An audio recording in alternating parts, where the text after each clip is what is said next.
Ce matin, on poursuit nos rencontres avec le président, en fait, d'anciennement Conseil régional de la culture, qu'on appelle maintenant Culture Saguenay-Lac-Saint-Jean. Alors, on va vous expliquer de quoi il s'agit exactement, quels sont les changements qui viennent avec ce changement de nom.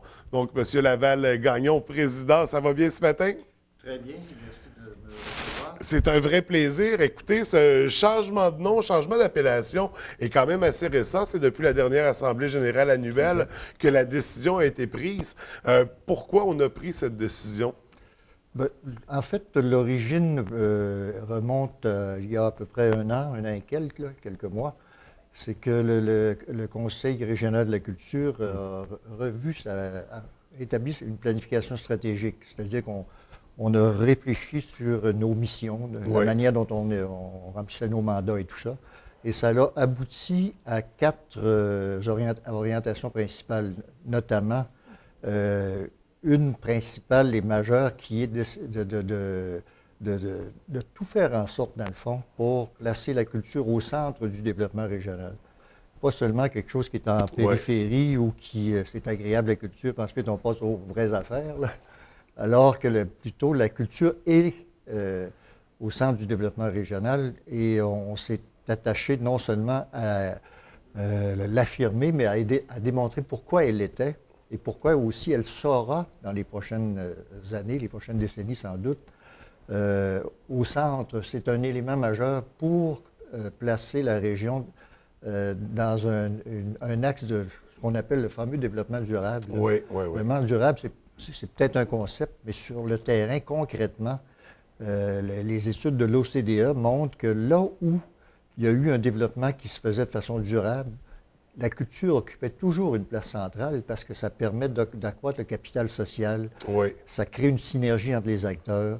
Ça crée aussi, et c'est ça qui est un peu pas étonnant, mais on ne le redit pas suffisamment, ça crée aussi du développement économique. Je vous donne 2-3 chiffres pour vous montrer à peu près, vous démontrer jusqu'à quel point la culture peut être importante. Au Québec, la culture, c'est à peu près 15 milliards, à peu près 5 du PIB, ce qu'on appelle le PIB. 15 milliards, à peu près, c'est beaucoup. Dans la région, on est autour de 220 à 250 millions par année, la culture. C'est plus, et là je le dis sans opposition aux autres secteurs, mais c'est plus que l'agriculture, plus que la forêt, plus que les mines. Fait que la culture, on pourrait dire que c'est une des, et là je vais dire, industries entre guillemets, Oui, rentables. il y a un volet industriel dans le sens que c'est un secteur où il y a un milieu, des organisations, des entreprises, un flux économique, des spectacles, de la production, dans le fond, c'est ça. Et donc, c'est devenu notre priorité, ça. On a même présenté un mémoire au Sommet de développement économique régional en juin dernier, là, qui est très, très documenté. On s'est basé sur les visions de l'OCDE et tout ça. Et ça donne, dans le fond, un sens à notre nouvelle image, en voulant représenter la culture au centre de la région, en faire un axe de développement majeur.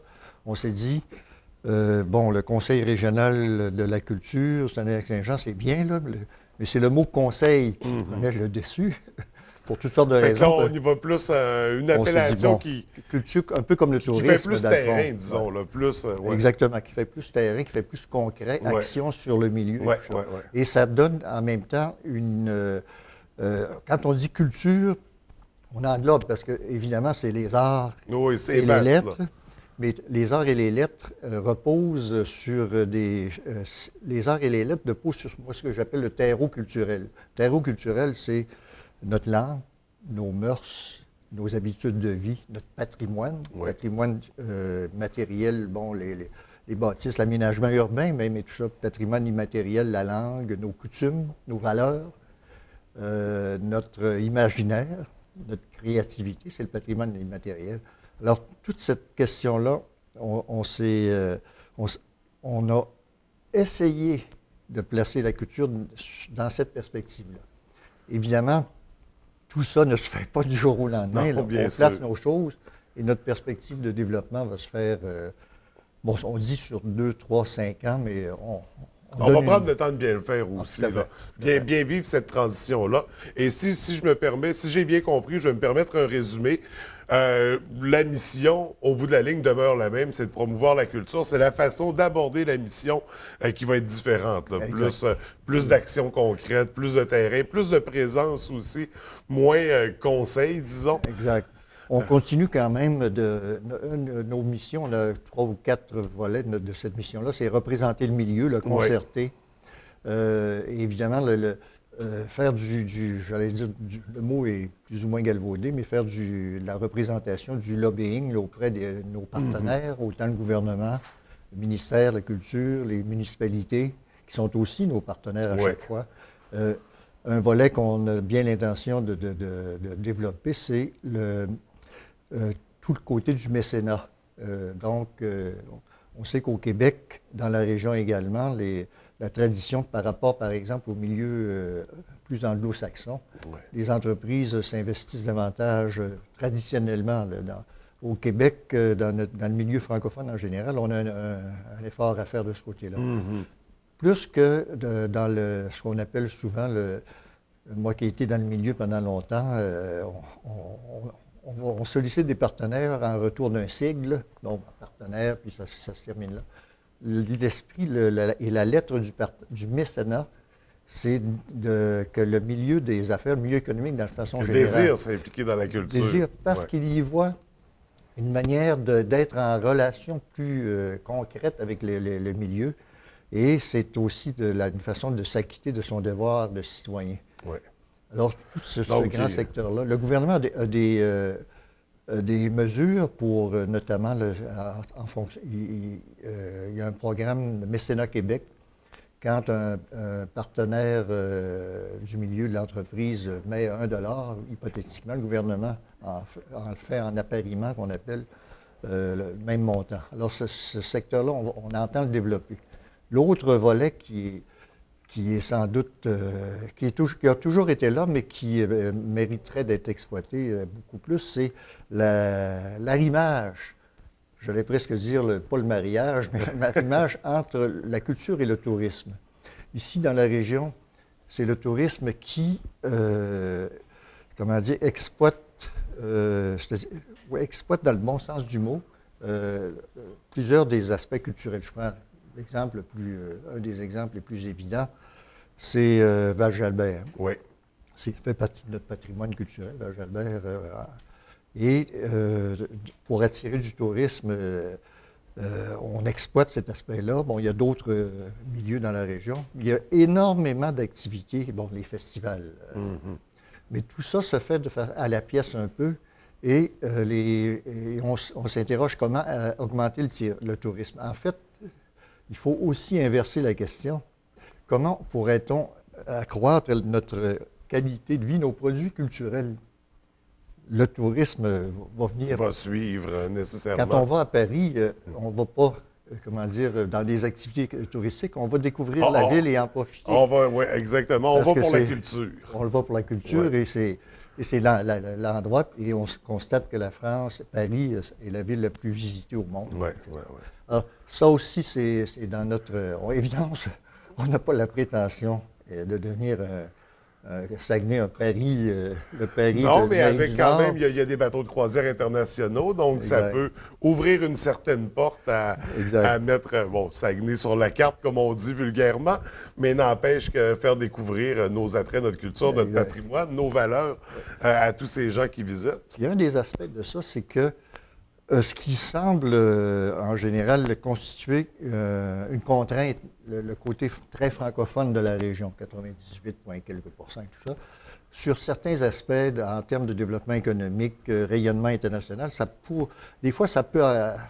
il y a des contraintes à être en Amérique du Nord et tout ça, mais ça peut devenir aussi un facteur d'attraction puis d'identité. Le volet très francophone de la région. En termes, d'ailleurs, on a un projet notamment là, qui va, j'espère, donner d'autres projets. Avec l'Association canadienne des éducateurs francophones, il y a une activité qui va se tenir l'été prochain à Sudbury. Il y a des communautés francophones très Oui. importantes. À travers les salons, les écrivains, peut-être le Salon du Livre et d'autres partenaires. Alors, on veut développer cet aspect de francophonie, d'abord canadienne, parce que, bon, il fut un temps où on disait, hors Québec, c'est l'Acadie, bon, tout ça. Nous autres, pourquoi ne pas, on est une région francophone qui s'identifie totalement. Pourquoi Puis pas qu'il y a une développer? culture propre aussi. Exactement. Ça, c'est au-delà des pays. Pourquoi ne pas développer cet aspect-là? Et d'ailleurs, quand les bateaux de croisière, l'accueil c'est l'histoire avec la Fabuleuse et c'est les bénévoles de la Fabuleuse. Alors, c'est l'aspect culturel qui joue dans ces cas-là. Fait que notre culture est exportable aussi. Pas seulement nos artistes. Parce qu'on sait bien que nos artistes, on en a exporté plus que nécessaire.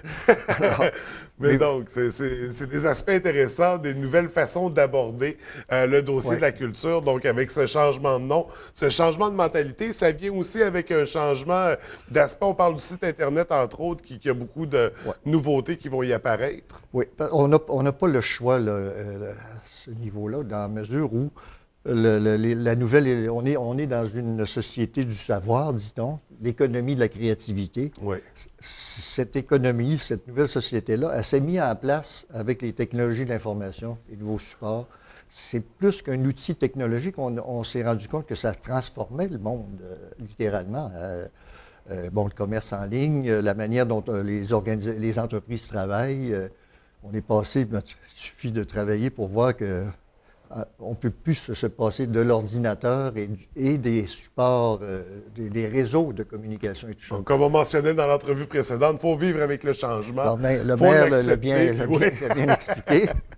Et ça, donc, cette économie-là, c'est cette nouvelle manière de faire, si on ne s'adapte pas, on reste un peu en marge. Alors, nous autres, on est d'autant plus tenus de le faire que la culture, société du savoir, économie de la créativité, rayonnement. Oui. Alors, il faut s'engager pleinement dans cette direction-là. La nouvelle manière de se représenter, culture, c'est une chose, mais ça se traduit, comme vous l'avez souligné, par un nouveau site Internet qu'on va adapter et on va essayer le plus possible qu'il soit doté des attributs, des fonctions qui exploitent les nouveaux supports, la nouvelle manière de présenter l'information et tout ça. Évidemment, il faut éviter le miroir aux alouettes de ce côté-là, dans le sens que, on transforme notre site, puis on dit on est up-to-date, pour employer l'anglicisme, puis tout se passe bien. Il faut que ça soit seulement le début, ensuite, d'une nouvelle manière de réseauter, de faire les choses.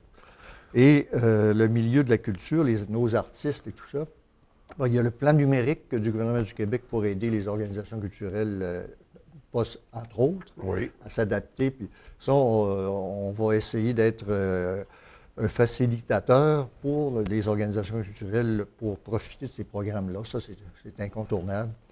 Il y a aussi, je pense, les municipalités, dont Saguenay, parce que quand on regarde bien la région, depuis les regroupements, la ville, Saguenay, correspond à plus de 50 de la population régionale.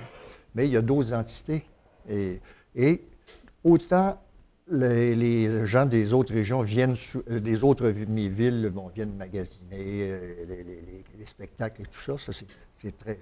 C'est un peu comme Montréal par rapport au reste du Québec. Mais il faut que le rapport se fasse inversement aussi. Aussi. Et que donc, la ville-centre, la capitale, moi je dirais plutôt la métropole régionale, elle a aussi un devoir d'ajuster son rayonnement et ses façons de faire à l'ensemble. Je prends rien qu'un exemple qui souvent, on sait que le gouvernement donne de plus en plus de pouvoir aux municipalités qui en réclament. Sur le plan culturel, ça se traduit par des programmes et des programmes de subvention et tout ça. Et on voit que le Saguenay a suffisamment comment on dit, un seuil critique pour bien entendre, et c'est parfait. Puis nous autres, on est partenaires et on encourage ça. Oui. Mais en même temps, je prends un exemple d'un artiste qui, souvent les programmes sont ajustés en fonction des municipalités, mais un artiste qui est à Saint-Fulgence ou au Lac-Saint-Jean et qui a un rayonnement québécois et aussi régional, il faut lui donner, il faut faire bien attention au fait qu'il ne puisse pas profiter, il faut qu'il puisse profiter des programmes. Si les programmes, parce que la manière avec le nouveau gouvernement, la nouvelle gouvernance régionale, on a enlevé la CRE, Conférence régionale des élus, on remet l'accent sur les MRC et le Saguenay est une MRC, là, c'est une MRC. Alors là, ils ont un gros défi de vision régionale, d'adapter l'ensemble des interventions gouvernementales et des nouveaux programmes de subvention. Ça va être d'abord au MRC, mais là, il faut aussi maintenir cette vision régionale-là. Nous autres, au Conseil à la culture, Saguenay-Lac-Saint-Jean, moi-même, j'ai à faire mon apprentissage. Oui, modifier le vocabulaire. Développer mes réflexes. Alors, nous autres aussi, on a cette responsabilité-là, mais de développer comment dire, c'est plus que des partenariats, il faut développer des complicités, des automatismes et tout ça, et que ça aille de soi. Là, on a une transition à faire. Et c'est pas revenir en arrière de reparler de gouvernance régionale. C'est ça. Il faut que ça devienne, au-delà des noms, conseil régional, peut-être pour ça d'ailleurs, conseil régional de la culture, conférence régionale des élus, table régionale des préfets, tout ça, c'est bien, mais ça, c'est rien que des outils. Il faut que ça soit de plus en plus région Saguenay-Lac-Saint-Jean, en sachant, évidemment, que l'équilibre démographique avec la nouvelle ville, et il faut toujours faire attention là, pour que déstabiliser pour garder le ballon dans tout ça. Voilà. Parce qu'on sait bien, Alma, quand on connaît un peu la région Alma, c'est un secteur très, très bien campé. Bon, le Haut-du-Lac, c'est autre chose. Saint-Félicien, Dolbeau-Roberval, les petits on a une région particulière là, qui est parfois difficile de réunir tout ça et de tricoter au travers de ça. Mais heureusement, on a des instances comme Culture Saguenay-Lac-Saint-Jean qui sont là, des organismes, des entreprises également, qui sont en place pour propulser la région, pour propulser la culture. Donc, et moi, je pense peut-être... un des aspects, on l'a souligné depuis tantôt, mais quand on dit que l'avenir du développement de la région, et j'inclus toujours, quand je parle de développement, le volet économique. Hein. Oui. Alors, l'avenir va devoir passer par là. Moi, oui, l'aluminium, oui, la forêt, oui, l'agroalimentaire, le tourisme et tout ça. Mais la culture, c'est une ressource qui est toujours exploitable. Là, on n'en vient jamais à court. Et avec les nouvelles technologies, l'effondrement, en tout cas relatif, là, il reste encore des choses, du secteur forestier de production du papier.